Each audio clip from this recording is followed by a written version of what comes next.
आज का टॉपिक अपना है कूलाम करनी। इसके अंदर हम क्या करेंगे, वो स्थिर आवेशों के बीच में जो बल लगता है उसके बारे में देखेंगे। हमें मालूम है सजातीय आवेश जो होते हैं, सजातीय आवेश होते हैं एक प्लस दूसरा भी प्लस, या फिर एक माइनस और दूसरा भी माइनस। दोनों समान प्रकृति के आवेश क्या कहलाता है? सजातीय आवेश। ये दोनों एक दूसरे को क्या करेंगे? प्रतिकर्षित करेंगे, रिपेल करेंगे। ये भी रिपेल करेंगे, ठीक है। दूसरे आवेश होते हैं द्विजातीय आवेश। द्विजातीय आवेश जो होते हैं मतलब उनकी प्रकृति अलग अलग है, एक पॉजिटिव होगा तो दूसरा नेगेटिव होगा। ये दोनों एक दूसरे को क्या करेंगे? आकर्षित करेंगे। अगर आकर्षित करेंगे तो ये पास पास आएंगे और ये प्रतिकर्षित करेंगे तो दूर दूर जाएंगे। इसका मतलब ये दोनों आवेश एक दूसरे के ऊपर बल लगाते हैं, लेकिन कितना लगाते हैं इसके बारे में हमें पता है। वो बात बताई थी किसने? वैज्ञानिक है, कूलाम है। तो हम स्थिर आवेशों पर लगने वाले बल का परिमाण मतलब मान कितना होता है, वैल्यू कितना होती है, वो निकालने वाले हैं, ठीक है। हमारे पास मान लो एक आवेश Q1 है, बिंदु आवेश है। बिंदु आवेश वो होता है कि सारा आवेश एक ही बिंदु पर रखा हो, फैला हुआ नहीं, ठीक है। दूसरा हमारे पास ये है, ये आवेश है Q2। Q2 जो आवेश है वो हमारे पास मान दोनों आवेशों के बीच की दूरी कुछ न कुछ है। Q1 आवेश और Q2 आवेश के बीच की दूरी कितनी है? अगर ये समान प्रकृति के है तो कौन सा बल लगाएंगे? पास आएंगे, दूर जाएंगे। अगर ये विपरीत प्रकृति के आवेश है तो क्या कहेंगे? इनको कहेंगे क्या? द्विजातीय। और इनके बीच में बल कौन सा लगेगा? ये पास आएंगे, दूर जाएंगे, पास आएंगे, ठीक है। लेकिन बल का मान कितना होगा ये नहीं, ठीक है। कूलाम के नियम के अनुसार पहली बात इनके बीच में जो बल लगेगा वो दोनों आवेशों के गुणनफल के समानुपाती है। तो हम यह स्टेटमेंट लिख सकते हैं कि दोनों आवेशों के बीच लगने वाला बल दोनों आवेशों के गुणनफल के समानुपाती होता है, सिंपल सी चीज, ठीक है। एक नंबर। और जो बल होता है वो इन दोनों के बीच की दूरी के वर्ग के व्युत्क्रमानुपाती है। दूरी के वर्ग के व्युत्क्रमानुपाती मतलब दूरी बढ़ाओगे तो बल कम होगा और आवेश बढ़ाओगे तो बल बढ़ेगा। ये समीकरण 1 और ये समीकरण 2। तो F दोनों को साथ में लिखते हैं, Q1 Q2 और R²। समानुपाती निशान हटा, कोई कांस्टेंट आएगा, यहाँ पे आया K Q1 Q2 upon R²। K Q1 Q2 upon R²। Simple सी बात। अब K क्या है? K एक समानुपाती नियतांक, क्या कहते हैं इसको? कूलाम नियतांक कहते हैं, ठीक है। लिख देंगे इधर, इसको क्या कहते हैं? कूलाम नियतांक, ठीक है। समानुपाती निशान हटा तो कोई ना कोई कांस्टेंट आता है, कोई प्रॉब्लम नहीं। ये जो बल हुआ अपने पास, ये क्या हुआ? कूलाम बल का फॉर्म, ठीक है, जिसके अंदर बल और आवेशों के बीच में दूरी के बीच में क्या संबंध होता है वो बताया है। इसको हम सदिश रूप में लिख सकते हैं, सदिश रूप कैसे लिख सकते हैं? K Q1 Q2 upon R² है। ये इनमें जो सदिश राशि है उनके ऊपर तीर का निशान लगाओ, वेक्टर लगाओ, तो बल सदिश राशि, इसके ऊपर हमने वेक्टर लगा दिया। ये इधर कोई सदिश राशि नहीं तो इसके ऊपर हमने वेक्टर नहीं। इधर की साइड कोई भी सदिश राशि नहीं है, R कैप लगाया। R कैप को हम क्या कहते हैं? एकांक सदिश। R कैप जो होता है वो एकांक सदिश कहते हैं इसको। एकांक सदिश वो होता है, यूनिट वेक्टर एकांक सदिश वो होता है जिसका परिमाण एक होता है। तो R कैप बराबर, ये जो ऊपर निशान है इसको हम कैप बोलते हैं, ठीक है, कैप बोलते हैं। तो R कैप बराबर सदिश बटा सदिश का परिमाण मॉड। तो हम इसको लिख सकते हैं आर वेक्टर अपॉन आर, सही है। और अगर ये आर गैप की वैल्यू यहाँ रख दी जाए तो क्या बनेगा, ठीक है। तो एफ वेक्टर बराबर के q1 q2 upon r square dot r vector upon ये r और r मल्टीप्लाई ऊपर बनेगा, हम यहाँ लिख देंगे। तो f वेक्टर बराबर के q1 q2 upon r cube. तो हम सदिश रूप में लिखना चाहते हैं तो हमारे पास ये फॉर्मूला भी है, सही है, और ये फॉर्मूला भी, ठीक है। अब यहाँ से एक बात पता चलती है, दूरी बढ़ने पर बल कम होगा और आवेश बढ़ने पर बल बढ़ेगा। इस चीज का ध्यान रखें। न्यूमेरिकल जब सवाल आता है तो उसके अंदर ये चीज बिल्कुल नॉर्मल। इसके आगे हम यहाँ से K का मात्रक निकालना चाहते हैं, K का यूनिट। तो हमें इसी फॉर्मूले का उपयोग करना है। ध्यान से देखना कि हमारे पास K Q1 Q2 upon R बराबर रहता है F, बराबर रहता है F। तो K की अगर वैल्यू निकालोगे तो R इसको जो नीचे है वो ऊपर चला जाएगा और जो ऊपर है वो नीचे आएगा। तो ये हमारे पास हो गया है अपॉन R स्क्वायर ऊपर आ गया और Q1 Q2 नीचे आएगा, Q1 और Q2। ये Q1 ये शो करता है, 1 ये शो करता है कि ये पहला आवेश और Q2 ये शो करता है ये दूसरा आवेश, ठीक है। और यहाँ से बल का मात्रक होता है मीटर, दूरी का मात्रक होता है मीटर स्क्वायर, एक से हम भी स्क्वायर लगाएंगे। नीचे आवेश का मात्रक होता है कूलम, ठीक है। सेकंड दूसरा आवेश है, ये बात हमने इसलिए बताई Q1 पहला आवेश है, Q2 दूसरा आवेश है, दोनों ही आवेश ही। गलती से हम ऐसा नहीं करें कि Q1 का तो कूलम लिखें और Q2 का कूलम स्क्वायर लिखें, ऐसा नहीं करें। अब लोग सोचोगे कि यहाँ पे 2 लिखा हो, ऐसा नहीं। ये Q2 का मतलब दूसरा आवेश है, आवेश है। आवेश का जो मात्रक होता है वो कूलम ही होता है, इनटू कूलम लिख सकते, सही है क्या। तो यहाँ आ सकता है न्यूटन इनटू मीटर बटा कूलम स्क्वायर, सही है। ये K का मात्रक है। अब हम K की विमा निकालेंगे, ठीक है।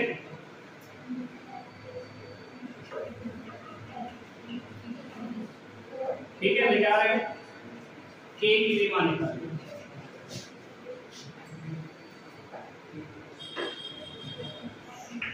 K की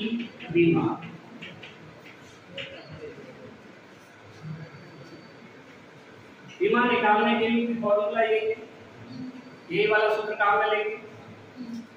K बराबर F R स्क्वायर बटा Q1 Q2। यहाँ फिर वही पहला आवेश और दूसरा आवेश है, आप इसको आवेश का स्क्वायर हिंदी में लिख सकते हो। हिंदी में लिखोगे तो आवेश का स्क्वायर है, चार्ज स्क्वायर, ठीक है। ठीक, बल की विमा हमें पता है डायरेक्शन L/P-2।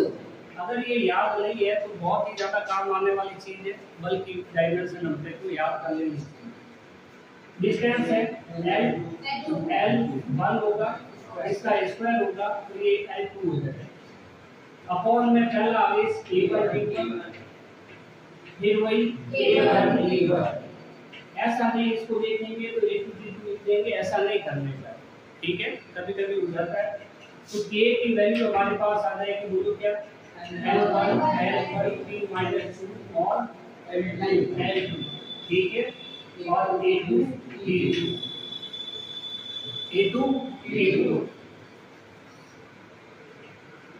अब घातों के हिसाब से इनको अरेंज कर लो। पहले हमारे पास आएगा M1 L3 1 और 2 3 हो जाए 1 प्लस 2 t माइनस 2 अपॉन में a2 t2 सही है। तो इस a2 t2 को ऊपर लिया a माइनस 2 t माइनस 2, तो हमारे पास रह जाएगा m1 l t माइनस 2 और माइनस 4 और इसको a माइनस 2। ठीक है, इसकी विमा याद रखी जा सकती है 13 माइनस 42 13 माइनस 14 है ना। कुछ विशेष विमाएं हैं जिनको याद कर लेना चाहिए। ठीक है, जैसे विद्युत विभव की विमा एग्जाम में पूछी थी। विद्युत विभव इस सेटल में 3-4 विमाएं खास आएगी, अगर 3-4 विमाएं याद कर सकते हैं तो आसान बात है। ठीक है, तो ये अपना टॉपिक हुआ कूलाम का नियम। अब इसके ऊपर थोड़ा सा एक दो बेसिक पॉइंट एक दो छोटे छोटे सवाल देखते हैं, फिर अगला टॉपिक लेंगे। ठीक है, मिटा देंगे।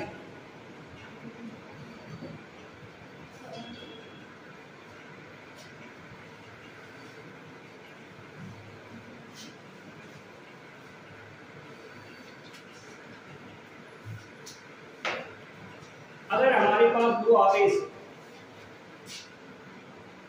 Q1 और Q2 और दोनों के बीच की दूरी r, पहला आवेश हमें दिया हुआ है। ठीक है, पहला आवेश Q1 इक्वल टू मान लो 2 कूलम और Q2 इक्वल टू 5 कूलम। ठीक है, मान लिया है और r इक्वल टू 4 सेंटीमीटर। तो इनके बीच बल कितना लगेगा वो निकालना है। ठीक है, a का मान इधर नहीं बताया, a का मान बता देते हैं। a की जो वैल्यू होती है वो क्या लिख दे, a का जो होता है 1/4 पाई एप्सिलॉन 0 होता है। एप्सिलॉन 0 क्या है, निर्वात की विद्युतशीलता। ठीक है, permittivity of free space. Permittivity क्या होती है कि विद्युत बल रेखाओं को मीडियम परमिशन देता है कि वो अपने अंदर से जा सके, वो परमिटिविटी। ठीक है, फ्री स्पेस लगभग 100%। ठीक है, इसकी वैल्यू जो होती है एप्सिलॉन 0 इक्वल टू निर्वात के लिए 8.85 into 10⁻⁻12 कूलम स्क्वायर बटा मीटर स्क्वायर। मात्रक जो है वो इसका उल्टा होता है, तो हम यहाँ लिख सकते हैं epsilon 0 equal to 1/4 pi a। सही है, तो एप्सिलॉन 0 इक्वल टू 1/4 पाई का मान 3.14। ठीक है, ये तो हो गया, मिटा देते इसको।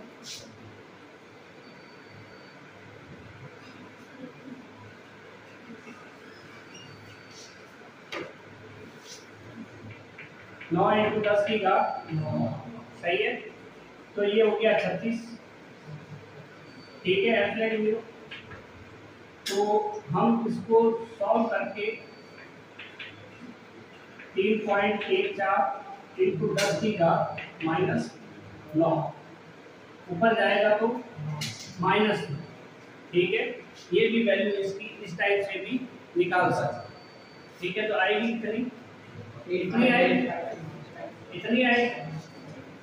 सही है कि नहीं, तो इस टाइप से ये। अब माध्यम की बात करें कि माध्यम के अंदर बल कैसे लगेगा। ठीक है, तो माध्यम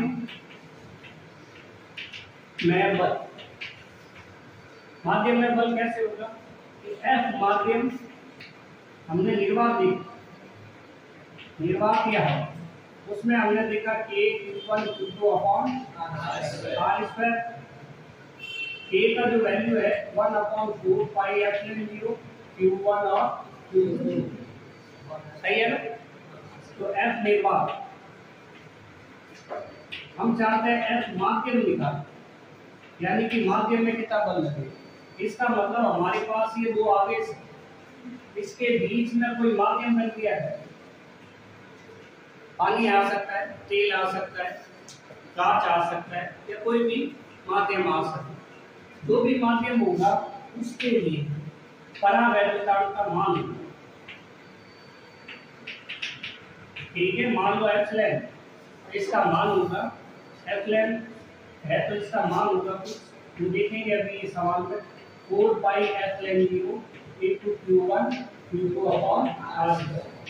ठीक है, अब ये माध्यम है तो माध्यम भी अपना प्रभाव दिखाएगा, वो विद्युत क्षेत्र में कुछ न कुछ तो बाधा उत्पन्न करेगा। तो ये परमिटिविटी ऑफ मीडियम। ठीक है, हम यहाँ मीडियम लिख दें, याद रहेगा। तो अगर हम F माध्यम देखें तो ये हमारे पास है जाएगा 4 pi epsilon 0 into q1 q2 upon into 1 बटा एप्सिलॉन F माध्यम बराबर, ये जो पूरी वैल्यू है वो किसके बराबर, इसके बराबर है। देखो k ये वाला, ये और ये सेम है, यहाँ पे k का मान रखा हुआ 1/4 पाई एप्सिलॉन 0 और ये हो गया। नेक्स्ट बोलो F रेखा बटा, ठीक है, इसका मतलब हो गया F माध्यम। ठीक है, दिमाग में सेट करनी होगी, F रेखा बटा परावैद्युता। ठीक है, परावैद्युता किसका, माध्यम, सही है ना। ये चीज तो इसका कुछ न कुछ मान दिया होगा, कोई भी सवाल होगा उसमें कुछ न कुछ मान दिया होगा। इस फॉर्मूले से हम क्या देखते हैं, निर्वात में जितना भी परावैद्युतांक होता है, ये बल होता है, उसमें आप परावैद्युतांक का भाग दे दो माध्यम, उसी माध्यम के अंदर बल की वैल्यू आ जाएगी। ठीक है, आसान सा। नेक्स्ट यहाँ पे काम करते हैं हम, ये वाला तो बल निकालना है F बराबर Q1 Q2 upon R, Q1 Q2 upon R coulomb के नियम से, नियम से K का मान 9 × 10⁹ यहाँ पे हमने लिखा था, यहाँ पे नहीं लिखा, अभी ले लेते हैं। K की जो वैल्यू होती है 9 × 10⁹ न्यूटन मीटर स्क्वायर पर सही है। और Q1 कूलम हमने 2 कूलम में 5 कूलम में, यहाँ पे माइक्रो कूलम भी दिया जा सकता है, माइक्रो इसको न्यू लिखते हैं। और अब गुणा दें 10⁻⁶ मिली भी लिखा जा सकता है, पिको भी लिखा जा सकता है। पिको 10⁻⁻12 नैनो -9 तो नैनो, ठीक है, नैनो भी लिखा जा सकता है, मिली हम लिखते हैं 10⁻³ और नैनो लिखे हैं इसके बीच में तो 10⁻⁹ ठीक है।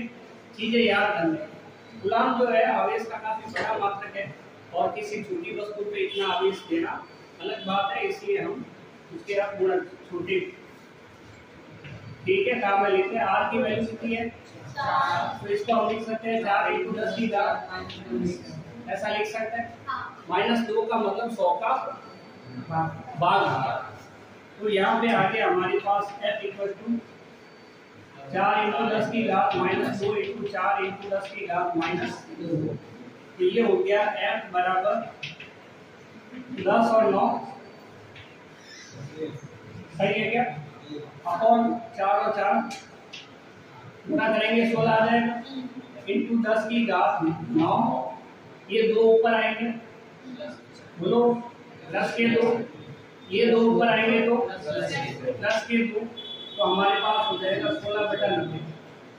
तो 16 × 6 कितना होता है, 16 × 6 96 होता है, तो उससे कम ही आएगा, तो ये पॉइंट पीछे कितना बचा, 16 × 5 80 होता है, 10 बचा और फिर 6 आ जाएगा, 16 × 6 96, पीछे कितना बचा 4 बचा, 40 हुआ, 40 में 16 × 2 32, बहुत है ना।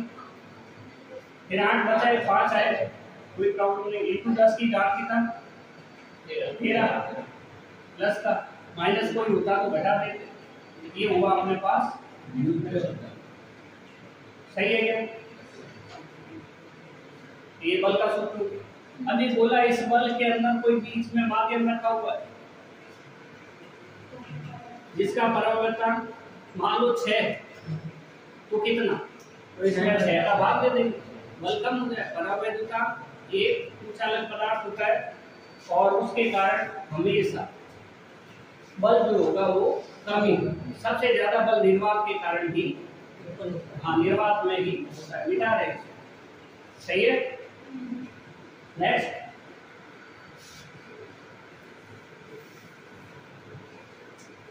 दो आवेशों के बीच लगने वाला बल, एक आवेश है Q1, दूसरा आवेश है Q2, बीच की दूरी है कितनी भी है हमें उसे मतलब नहीं। बल लग रहा है निर्वात के अंदर 18 न्यूटन, माध्यम का अपवर्तन वो दिया हुआ है एसएल मान लो 6, ठीक है। तो अभी बोलो F माध्यम क्या होगा, ये क्वेश्चन मार्क है, ये निर्वात है, हमने ये फॉर्मूला लिखा है F निर्वात बटा ये वाला, ठीक है। F निर्वात बटा परावैद्युता, बहुत ही सिंपल आसान सवाल बन जाता है। F माध्यम बराबर 18 बटा कितना बराबर 3, ठीक है। सिंपल से सवाल है, आवेश का मान बढ़ाने पर बल का मान बढ़ेगा और आवेश का मान कम करने पर बल का मान, ठीक है। उस पे भी एक सवाल कर सकते हैं, मिटा दें इसको। अब ये दो आवेश और इनके बीच लगने वाला बल कितना है F, ये दो आवेश है और इनके बीच लगने वाला बल कितना है F, ठीक है। दो आवेशों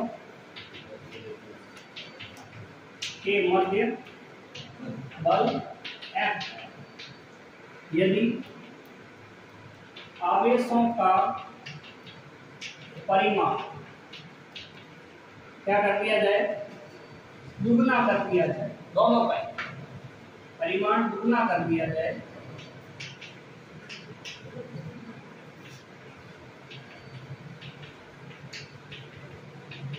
अब दोनों का ही नवीन बल ज्ञात। अब दोनों का डबल करना, ये कैसे पता चला, ये पता चला कि आवेश 100 लिखा, ऐसा नहीं लिखा है एक आवेश, सही है। तो बोलो F बराबर क्या होगा, ये F दिया हुआ है, सही है। नेक्स्ट बोलो F डैश, हमें बोला है कि दूसरा आवेश डबल कर दिया Q1, ये आवेश भी डबल कर दिया Q अपॉन R, सही है क्या। तो F डैश बराबर 2 × 2 4 K Q1 Q2 upon R, बाकी तो सेम ऐसा था, 2 और 2 4 आगे आगे। तो F dash is equal to क्या होगा 4, और ये वैल्यू किसकी F लिख दे। इसका मतलब दोनों आवेशों को डबल करने पर बल कितना हो जाएगा, 4 गुना हो जाएगा।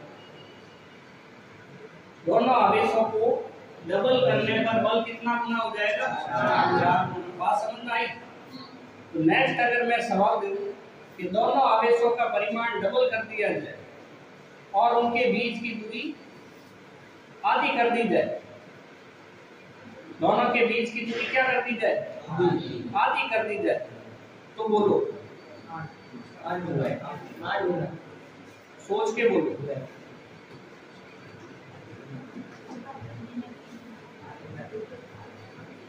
दूरी आधी कर दी जाए, सवाल लिख देते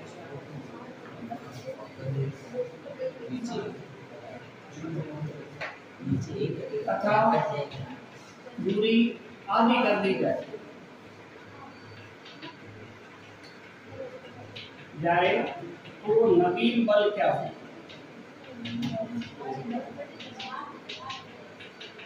सेम सवाल है। हाँ ठीक है, सेम सवाल है। ये आर भी इसने चेंज किया है। आर क्या बोला? आधा कर दिया। आधा कर दिया जाए तो हम क्या करेंगे? आर अपॉन 2 लिख देंगे। आर अपॉन 2 अगर करते हैं तो उसका स्क्वायर होगा और ये हमारे पास आ जाएगा 4 के Q1 Q2 upon are square बटा 4।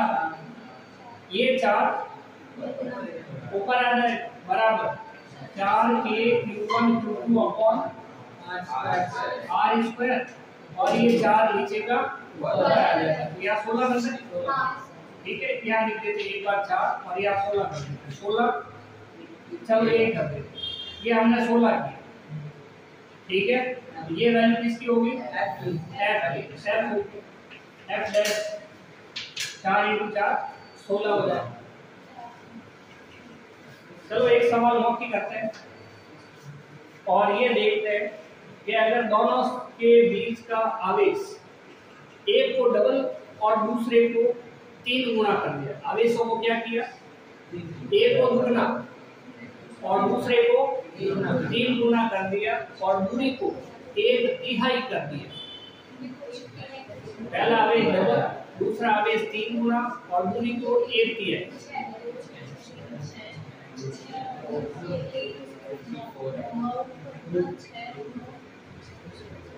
फाइनल आंसर जो भी सही है, 54। सही है, सही है। चलो बहुत बढ़िया बात है। यहाँ पे 2 ही आएगा, यहाँ पे 3 आएगा और यहाँ पे भी 3 का स्क्वायर क्या हो जाएगा? 9। और यहाँ पे 3 × 2 क्या हो जाएगा? 6। और ये 9 ऊपर आएगा तो 9 छन 9 6 54। यहाँ पे वैल्यू कितनी आ जाएगी? अगर ये पहला आवेश डबल कर दिया जाए, दूसरा आवेश 3 गुना कर दिया जाए और बीच की दूरी 1/3 कर दी जाए तो फिर बल हो जाएगा 50। सही है कि नहीं? विचार। तो ये था अपने पास कूलाम का नियम।